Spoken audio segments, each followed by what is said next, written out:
G'day and welcome to Twisted Metal Customs. You're with Twisty and Jesse. We are actually getting stuck into this CM Valiant. It's 1980 model. We've got a 440 big block that we've already rebuilt. It's been waiting to get back into this thing. So today we've got about 4 hours worth of time to jam in this thing and see if we can do a budget respray. Stick around and see if we get it done. What we're going to do now is just zip around, get all the stuff off we can, like the aerials, the handles, whatever we can actually take off, the badges, and prep the panels as best we can to start sanding. Okay, so if you've got a badge or whatever that's stuck on with an adhesive, you can get yourself some builder's line to cut behind it, like a bit of a saw action. You can do that with glass as well, but basically just go through like that and it'll cut the rubber. Like that.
Alright, to get this dent out of this front panel, I'm going to have to take this guard off completely. So I've undone the bolts on that. I'm going to pop that off. To do that, I need to take the trim off. So I'm going to go around and take the trim off first, then take this panel off, and I'm going to try to attack that with some hammer and dolly techniques. Just to tape it up the windows, the part that I hate doing the most, so that's awesome. And yeah, so we're down to 3 hours left.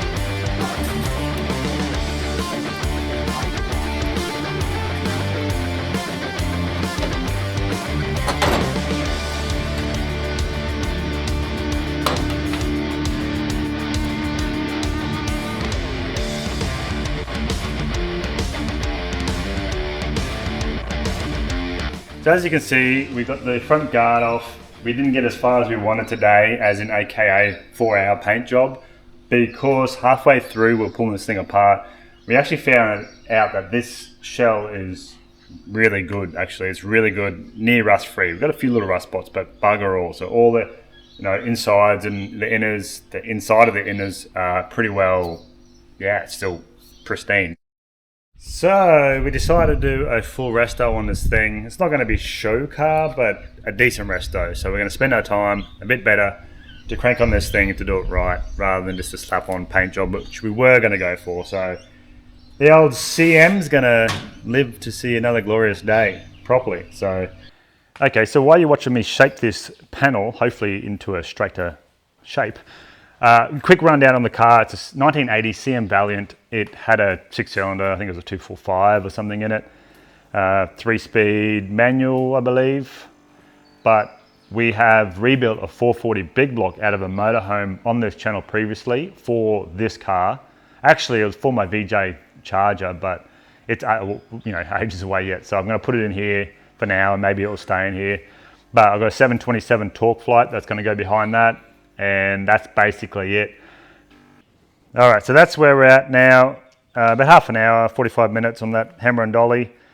It looks pretty horrific from the top. much better, but you can see there's a lot of high spots, but they're actually not that bad when you go down.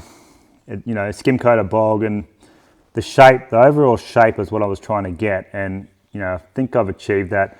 I've got a bit of a whoop here I need to hammer out to get that curve right again, but I'll do that, and I'm pretty happy with the rest of that just for a skim coat for what we're doing in this car anyway. So otherwise I'd be here for a week trying to get that straight, but that came up pretty good.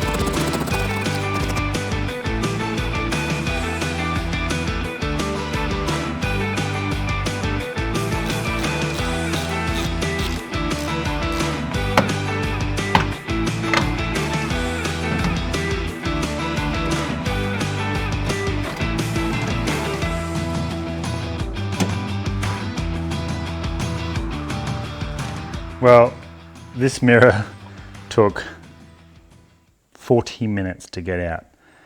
How cool is this? 1980, that's 44 years old. And I mean, engineering involved, I know it's just a couple of cables, but it's a little joystick that sticks out the door card, and that's what you do to change your mirror. The cables are a bit stretched now, but you can see how it's changing the mirror angle. So you can do it from inside the car. That's pretty cool. Welcome to Tech Tics. Welcome to Tech Tics. Welcome to Tech Tics. Welcome to Tech Tips with Twisty. When you get in to do the body work, let's say that you're just going to paint over the paint like I'm going to. I'm going to be using a surface primer or a high build primer in between, obviously. But before you get in there, you know you're going to have some dents. I know I'm going to have some dents. So what you can do is get your block sander out now and just give it, even with 80 or 120, it doesn't really matter, like probably 120 would be better. And just give it a quick blocking back, like not a lot, just enough so you can see where the scuffs are. And if you can get a block that shapes to the panel, even better. And you just really want to bring out the highs or lows. If you're going to paint over paint or paint over an old substrate, try to use it as a guide coat, and it's easier to hammer and dolly as you're sanding with the existing paintwork and stuff rather than sanding straight through to steel. I'll show you what I mean. Okay, so this is my adjustable sander. I just bought another one through Amazon. If you want to get one, check out my link in the description. Check out my products on Amazon. They're the ones I use. I don't recommend them.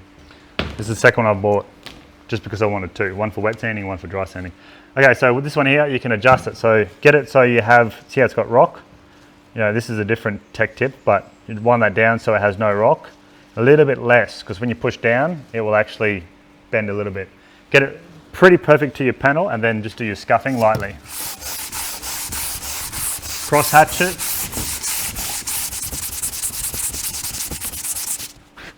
That's all you need to do. Like, this is 80 grit. I can use 80 because I'm going to use 120 on the Orbi. From there, I know I've got a low spot right here. So I can see a low spot right there. You see high spots there, and then it's a big dark shadow here, which is the original paint. And again down here, that's got some silicone on it from the badge, ignore that.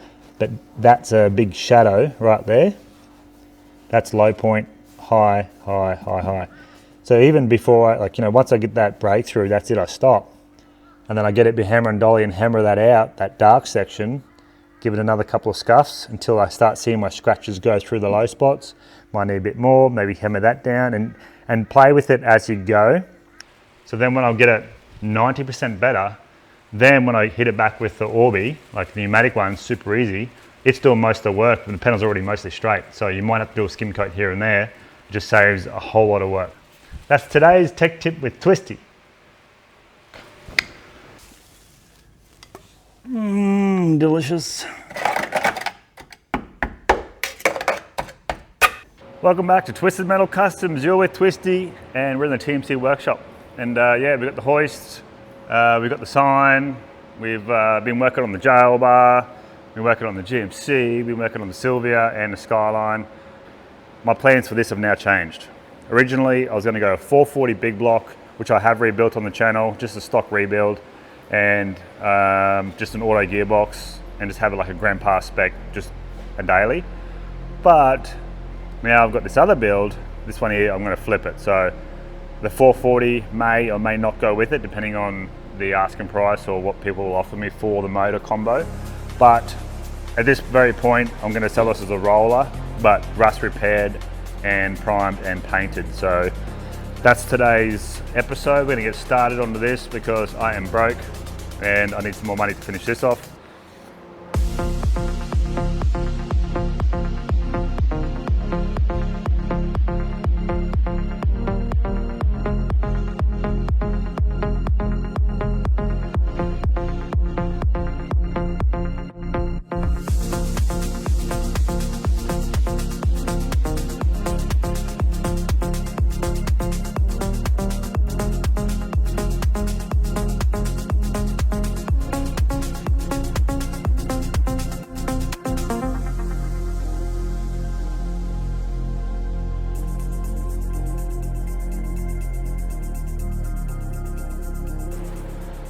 Okay, so it smells much better, actually. I've got some odor killer I might spray in there, but it's a lot of years of mouse pee and poo and everything on those carpet. It was just so bad. Anyway, the floor isn't too bad. So it's a quick vacuum. You see the back end is perfect, progressively, not too bad. And then the worst part is just in that little corner there. It's actually broken through right in the corner here. A fair bit of pinning in that dark area. I should all clean up with a wire wheel, excluding that internal corner, like I have to do a repair there. The other side, it's fine, it's not broken through. Again, wire wheel and rust treating with fur tan, bit of primer, you know, whatever. But pretty good. Found a few little knickknacks. I mean, a lot of it got sucked up in the vacuum, but a lot of 5-cent coins. I just grabbed a couple, but a couple of bullets. Got a 22 Magnum. I'd like to just take this time in this video to shout out for the sponsor, bloody legend, best sponsor I've ever had, myself. So if you like this video, go to my merch shop and buy a couple of shirts or some jumpers for winter, whatever. Go to my Amazon, buy some your parts and stuff through there. Every little dollar counts, especially for this, TMC workshop, self-business DIY sort of setup I've got going on here. So all right, so pretty much up to the point now where I'm just going to start doing rust repairs, and I have pretty much gone over this a lot in a lot of my previous videos, so I'm going to condense this. So if you're really looking for the how-to stuff, go back to like the XW, the XP Falcon, even the FJ45, a lot of detailed rust repair videos in there, but I'll give you the condensed version here for what to do. So basically, find your rust, and now you don't know how bad it is obviously until you start cutting out, but I can see that this whole section and even underneath here is a little bit, thin, and I can just jam my screwdriver until it goes through, sort of just feel it, like it just feels a little bit thin. I'm cutting this out, and then we're going to have 2 big holes, and then we're going to have a look inside, vacuum it out, blow it out, and see how bad it is. And that's the first step, is basically just identifying how bad the rust is or how much you have to cut out. I'll just cut out 2 little sections here, and as you can see, it's a little bit rusty on the bottom. And I've done like a screwdriver puncture test all the way along, and it sounds really thin, and there's a lot of sections there that are actually quite thin enough to let the screwdriver push through. And that's just going to be too thin to repair. I just checked the other side, and it's pretty much the same. So both sills on both sides are pretty much non-repairable. So now I'm going to go around the other sections of rust before I go buy anything, and just see how much rust we have. Really go over the car, check the chassis rails, check everything, because if there's parts of this car that aren't repairable, then there's just no point. Just sell it as like a yeah, you know, just a rusty parts car or something, you know. I've got a bit of a hole there. So far, I'm still 50-50 whether I want to continue on with this. I've got 1, 2, 3, 4, 5 other rust bubbles that have come through, so the whole section there will just be cut out.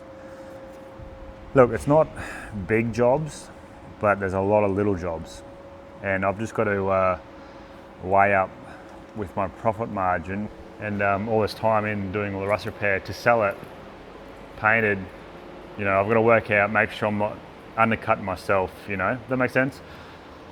You know, profit margin, that's what you've got to look at when you're sort of doing this for a business, I guess. So I'm going to go home and think about that, and whether it's going to be sold with a 440 big block or as a roller, I don't know yet. So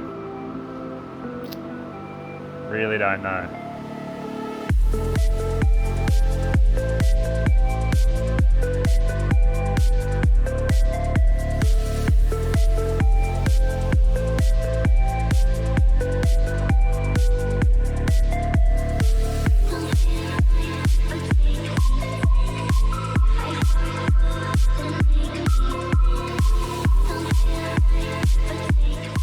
All right, I'm back. It's the morning time, and I've been thinking about this Valiant, and I could sell it now, break even, or do it all up and break even, if that makes sense.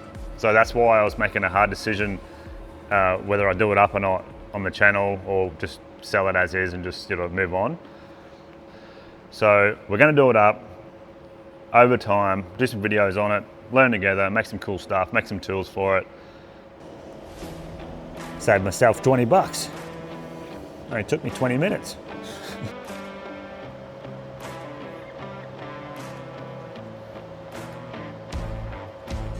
Well, about 1 hour later, this is where I'm at. So that's the piece that I made with the tuck tool. And I know it's not going to win any awards, but at the moment, it's looking pretty good. I had to cut it down there and add another triangle in. That came up pretty good. Yeah, I've got to clean up all the welds, finish welding this off, and I'll show you when it's done.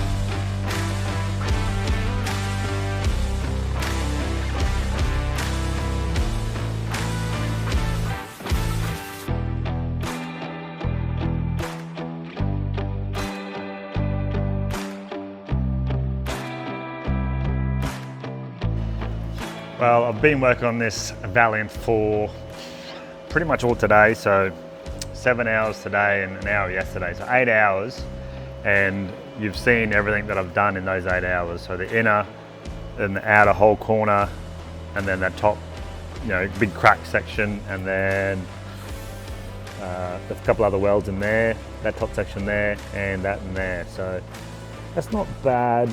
I mean, like, it takes time. Rust repair takes time, it's very messy, it's pretty hard work.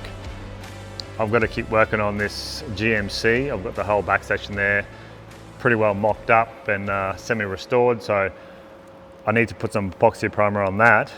I'll be working on that for the rest of the week, but I'm going to do some epoxy primer, and at the same time I'm going to paint everything here as well in epoxy primer, not etch primer, not rattle can, not anything except for epoxy primer, because for the outside of the car, or anywhere you can get to, that's what it should have as your foundation.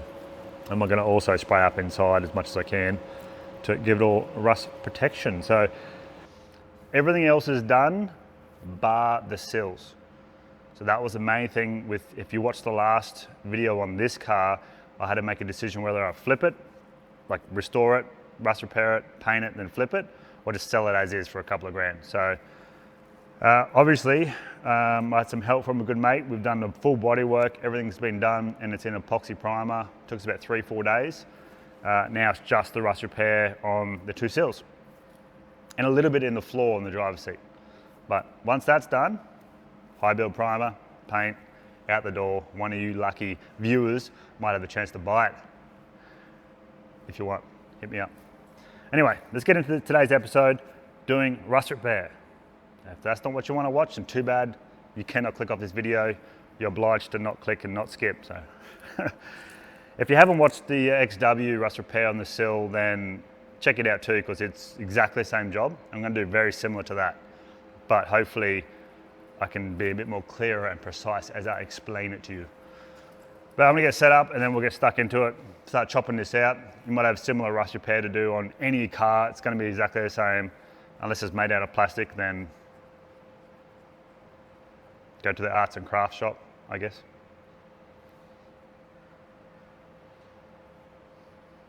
Alrighty, so I end up taking the front guard off the car to be able to get to the door bolts to get the doors off.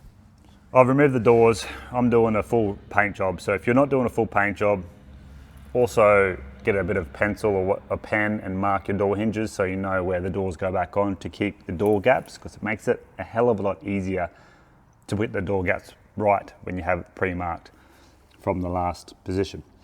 Okay. Got my rust repair piece. I know I've got inner rust repairs to do, as you can see from that golf ball size hole. And we will assess the damage on the inners once we get to that point. First things first, get a grinder, cut it out in sections, small bits at a time. You can work up to the size.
Let me know how the angle went. I just made up a plate with a screw in it so I can put my GoPro really close to the ground so I can get better angles rather than just being on a tripod 14 kilometers away and guessing what I'm trying to do. Anyway, let me know if that angle's good. So that's how you take away spot welds and, you know, remove a big chunk of rusty steel. Pretty cool, hey? Hit a like and subscribe if you like this content. Anyway, I just got a drill bit, sharpened it pretty flat, as in how pointy the drill bit cutting section is. Pretty flat, but pretty aggressive. And then I just went through 5 to 10, you know, spot welds. Use my finger, go along and test where the spot welds are, drill them out. Just drill through the first section of sheet metal, obviously. Stop when you start to see a bit of discoloration or the second sheet metal. And then the hammer chisel will cut through the rest. And as you can see, hammer chisel, I've got a flat spade piece. I've just ground down into a bit of a U section. This is a Twisty's Secret Tech Tip. And doing that with like a U shape more than usual, instead of a flat piece, it actually stays on the spot weld. So if you put that under a spot weld and then start to hammer chisel, it will stay aligned in the middle of the blade right here, rather than just slipping off to one side, which can be really a pain. So that is my secret recipe. It's my secret recipe, so you can use that. I'm gonna go through this afternoon, wire wheel all this scaly rust and clean it right up. Use fur tan rust converter, and then just a bit of gloss black enamel, bit of rust kill paint, protect it, and also paint the underside of my rust repair piece now, so it's nice and dry for tomorrow when I start cutting it and trying to shape it. Essentially, that is all you need to do to remove rusty rust metal, and get ready for the replacement piece. You can see it come up pretty good. Most of it's pretty good, except for down here where this back section is. I'm not sure if you can see it, but there's some pitting all the way through here, and some pretty bad pitting about there. So if you're doing this on your build and you have the same inner, I'm calling that the inner, that's rusted, it's pretty simple because it's just a flat piece.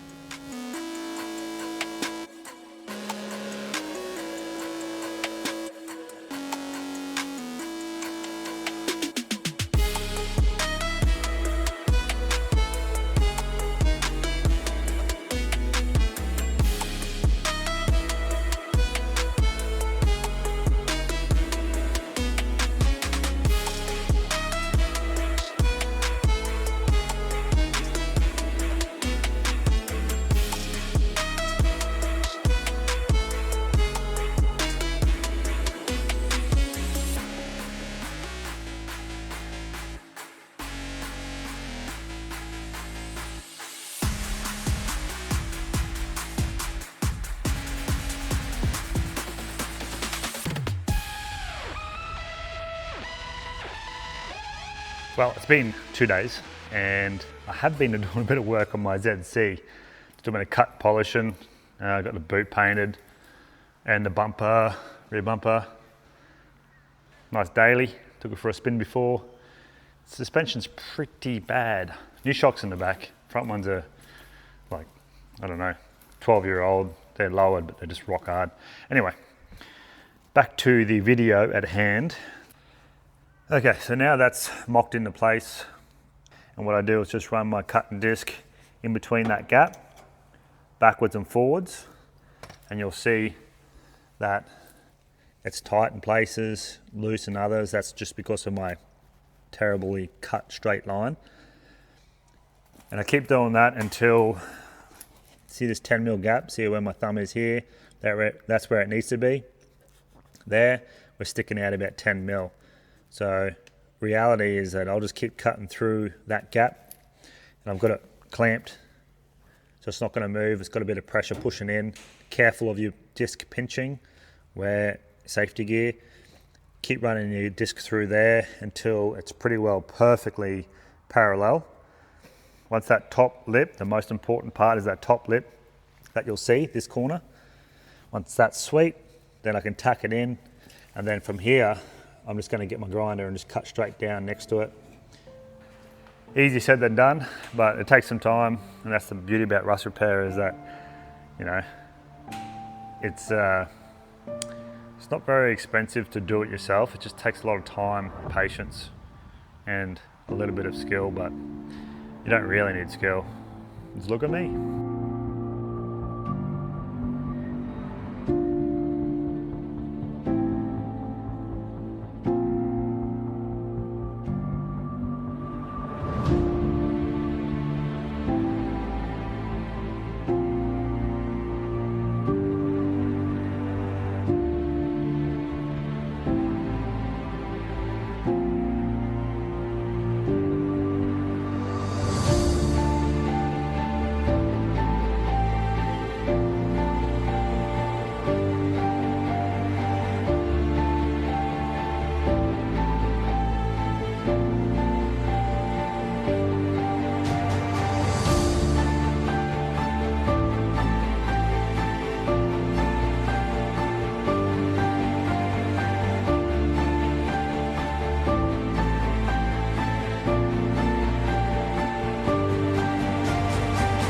And there you have it, 2 sills done and dusted. So this is going to be an open shed spray job. So I need this done and out so I can start building a brand new spray booth. This needs to be painted. It's going to be charcoal grey with 2 coats of that base and then 2 coats of clear, maybe 3 coats depending on how it's sitting and temperature. So I've blown all the shed out. I'm not going to wet the floor. I'm just going to see how it goes. It's all about getting in and having a go. So let's see how it turns out. Well, it's not too bad. That's 1.5 coats of base. Probably get away with that, but I've got like another 1.5 litres already mixed up, so I'm going to be doing it again. But yeah, there's not much overspray. Base is pretty good. It's clear where it gets real bad. So I'll just do a pretty much one coat one way, and then I'll go diagonally the other way just to get rid of mottling or any like blotchiness. Pretty good.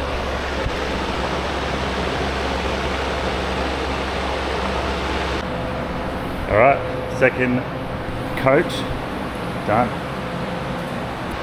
Now I'm going to do 2 to 3 coats of clear on it. Don't forget to use your tack cloth between base coats and clear coats. There's lots of contaminants that will build up fuzziness if you don't use it. So this being a shed, open shed spray job, it's not going to be perfect. And I knew that from the start, and it's never going to be a show car. It's just going to be someone's daily driver, and that's why when I sell it, it's going to be priced accordingly. But as you can see, it came up pretty bloody good. I did 3 coats of clear with the foresight of that, it's a shed job. It's probably going to have a few dust nibs or fibers or whatnot that will have to be wet sanded out. So you can see a few bits and pieces in the reflection there, but overall it's actually not too bad to leave as is if you weren't fussed. But the 3 coats of clear will allow wet sand and cut and polish. You see the reflections quite nice actually off the gun, and it was a pretty warm day, so which made it a bit trickier to get it to sit flat. Well, a couple of hours later, and it's pretty well done. I've still got to do the panels and stuff, like still got front guards and front clip and everything to do, doors. But the reason why I had to do this in the open shed bay is because I've actually got some panels outside in my truck, some cold room panels, EPS ones. I'm actually going to build a big booth right where my jail bar is. So to get this out, I need to get this out. So I thought I might as well just punch out this one, get it painted. I can put it out in the sun once it's dry. Then I can move the jail bar back, clean all this area up, and then start building the spray booth. So, stop contamination and stuff on my paint job. So overall, it actually came up pretty damn good. When I say that, the clear sat really flat. It's fairly good for off the gun. I bumped it up to about 35 psi. It's actually quite a warm day today. It's probably 25, 27 degrees, and we're just coming out of winter, so fairly warm, which is making it dry quicker. So I use slow reducer. So I always use De Beer and Valspar products because, in my opinion, they're the best. They're a little bit more expensive, but they're good. So the code for this one is KV3 Nissan. So I didn't know it was a Nissan colour, but I'm interested to see actually what that factory colour is from. It kind of almost looks like a GTR, like the Nissan GTR styled Skyline colour, but I could be wrong. And there we have it. That beautiful grey is just popping in the sun, and that's off the gun. So with the wet sand and polish, that would just really, really pop. But overall for a daily, I think that's actually come up really good.